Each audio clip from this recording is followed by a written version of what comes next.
For this demonstration, we are going to show how to add handrail to the stair we previously input. I am currently at my view center line of stair.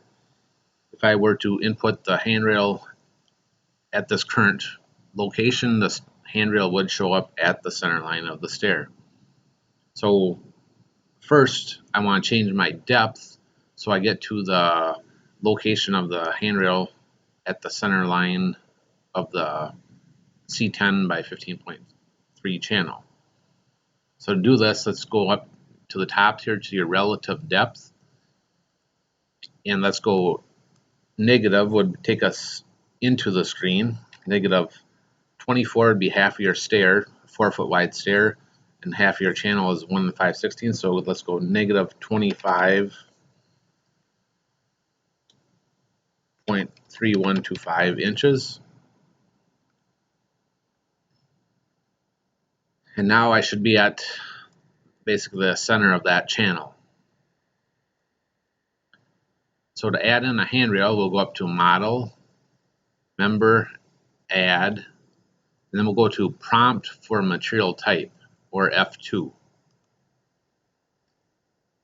On this screen here, you get your basic choices, your beams, your columns, and so on, but you get all these other custom members. So handrail, I have highlighted. Let's go OK. And up on the top of your screen, following your status line here, it says locate top of steel for left end. So for my top of steel, I want to pick the nosing of that first tread, intersection of construction line there,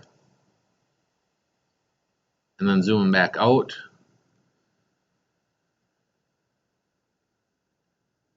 On the right end, it's asking for the top of steel on the right end.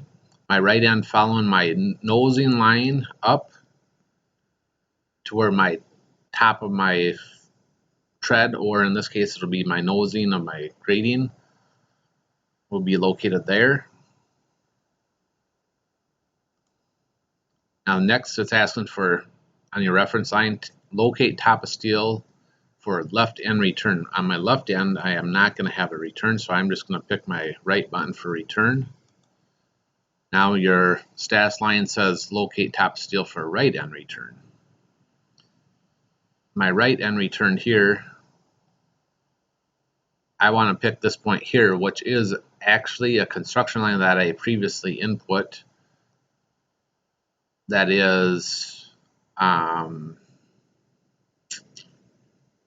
2 inches,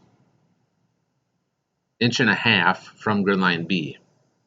So I have, at that point there, I have 3 foot, and I came back to 2 foot 10 and a half. So you have to put in a construction line at 2 foot 10 and a half or inch and a half back from grid line B. And that will be your second, or your return for your right end. And then you will come up with your member, your handrail edit screen. Now, handrail is, there's a lot of information here. So for this course, we are just going to touch on the basics. There is way too much information here to cover, too many different combinations. So